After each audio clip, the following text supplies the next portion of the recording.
By the end of the 1980s, to say that Nintendo was dominating in the United States is an understatement. In just 4 years on the market, the NES had sold roughly 28 million copies, and by 1990, 30% of all households in America owned an NES. Contrast this with only 23% of households owning a personal computer, and, well, you can see where people's priorities were at. The Nintendo Entertainment System. Now you're playing. But coming into the 90s, Sega had thrown its hat into the ring as well with the Sega Genesis, which had a noticeable amount of power more than the now aging NES, which was originally released in 1983 in Japan. However, it wouldn't be until 1991 that we would see the Super Nintendo in the West. So how would Nintendo manage to keep its momentum when the Sega Genesis not only had commercials dunking on them left and right, but legitimately had a more powerful console in the States a whole 2 years ahead of the SNES? It was simple. Introduce the Game Boy. The legacy of the Game Boy cannot be understated. They didn't stop manufacturing them until 2003. Including the various redesigns, the Game Boy sold nearly 120 million copies. While its other portable competitors focused on power and full-color screens, the Game Boy almost seemed to succeed in spite of them, with its extremely limited screen and what were essentially off-the-shelf parts. Nintendo could manufacture it cheap, sell it for a low price, and people could play it for about 12 hours on just 4 AA batteries. But we all know that the Game Boy was a success. It paved the way for Nintendo's absolute dominance of the portable games market, a position they still hold to this day. But how did they do it? How was Nintendo able to bring the Game Boy to the West and take the world over again? I present to you how Nintendo sold the Game Boy in America. As always, if you enjoy this video, please consider subscribing for more content from us. Don Coiner, who was the marketing manager at Nintendo of America at the time, and later went on to help with the marketing of the Xbox and Xbox 360, was only told about the Game Boy about 3 to 4 months before it was being launched in the United States. He says that he was sitting in his office one day, and Minoru Arakawa, the president of Nintendo of America at the time, told him, quote, "We're launching this at Christmas." It's funny to think now, but until the big man Reggie Fils-Aimé himself, Nintendo of America's presidents were all Japanese. But back to the Game Boy. Coiner recalls straight up telling Arakawa, quote, "That's a really bad name." Arakawa was taken aback. "What do you mean? Why is it a bad name?" "Well, it feels really young, it seems a little bit sexist, and it just sounds kind of Japanese." After a long pause, Arakawa said, "Yeah, we're not going to change the name."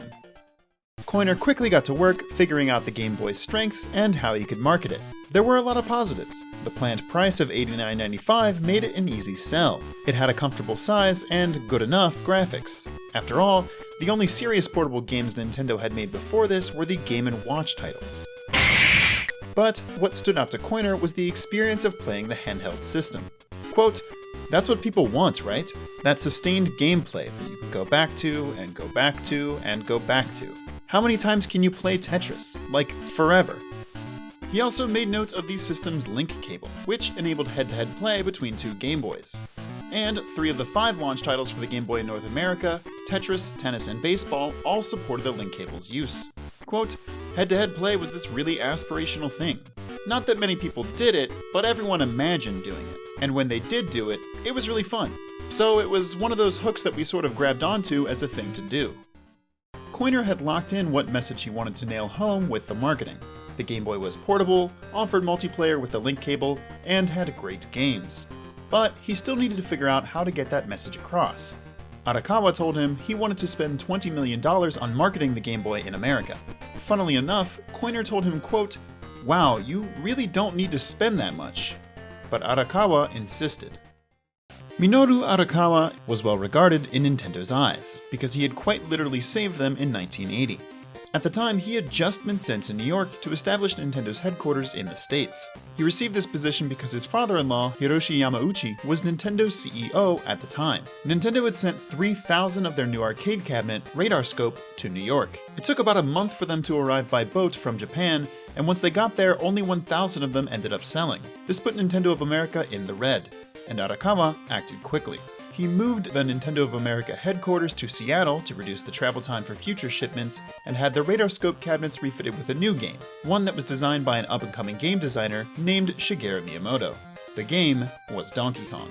Arakawa himself helped gut and replace all 2,000 of the unsold cabinets to change them over to Donkey Kong, and by the end of June 1982, they had sold a whopping 60,000 cabinets. Another fun fact is that Arakawa actually named Mario, who was originally only known as Jumpman, after his Italian landlord Mario Segale at the time. But back to the marketing budget. Don Coiner was shocked that Nintendo wanted to spend $20 million on marketing the Game Boy, especially since they were notoriously frugal. Arakawa, however, wanted their advertising to create a demand for the system that exceeded the supply. Quote, "If somebody has to go to a couple of stores and they can't find it, but then they find it in the third store, that was sort of perfect." They got to work on creating commercials, which made up a whopping 95% of the entire marketing budget. The rest was invested in things like ads in Nintendo Power and in-store demo kiosks, where people could try out the Game Boy for themselves. They did run into a small issue with the commercials though. Due to the system's lack of a backlit screen, it was hard to show people playing it. Sure, they had a computer that they could gather gameplay footage from, but it was near impossible to show an over-the-shoulder shot of someone playing it and have the screen be legible. That's why we got commercials like this one, which barely show any actual gameplay footage. Introducing Game Boy. It's portable, it's in stereo, and its games are interchangeable. Plus, Game Boy comes with the outrageous new game, Tetris. And for head-to-head competition, use the revolutionary video link and blow your opponent away. Game Boy, only from Nintendo. Now you're playing with power, portable power. It might seem odd to us in the West, since we're used to seeing Nintendo consoles coming out with pack-in titles, but the Game Boy launched in Japan without a game in the box. You had to buy them separately. However, for the North American launch, they planned to sell it with Super Mario Land.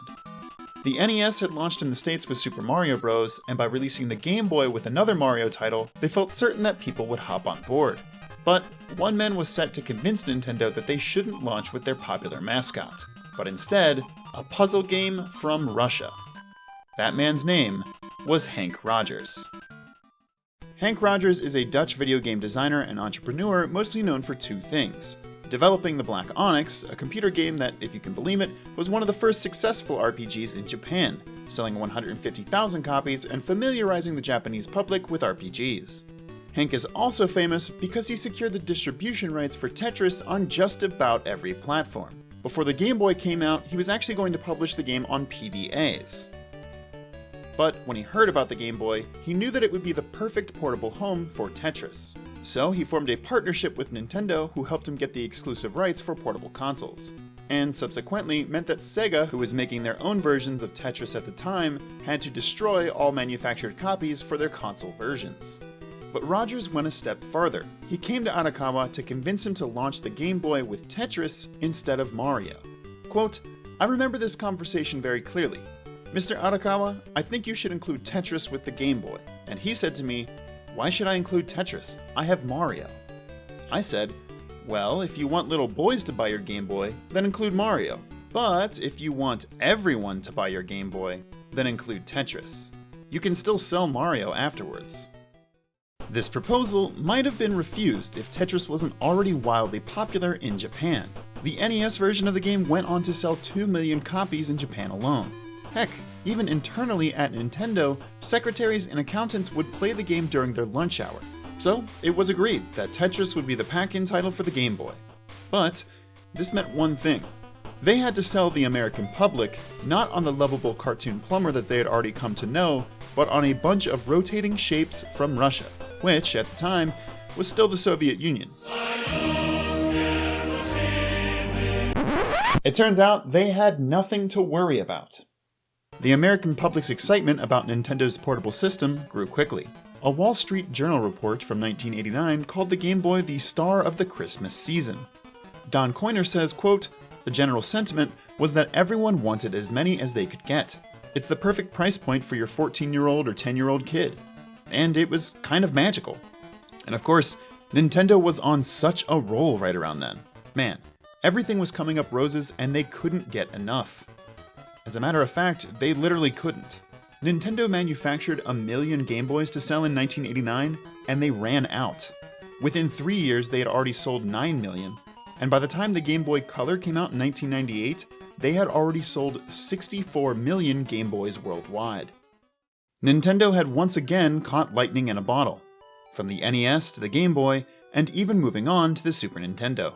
While they have seen a decline in market share with the rise of other companies like Sony and Microsoft, it cannot be denied that Nintendo has a sort of magic about them. And at this point, it's safe to say they don't just sell games, they sell whole childhoods. It's hard not to mention that the Game Boy also saw the beginning of the Pokémon franchise, one of the most profitable intellectual properties in the world. The founding editor-in-chief of Nintendo Power, Gail Tilden, once said in regards to the success of the Game Boy, quote, "I think the best thing to say is that our job was to not screw it up."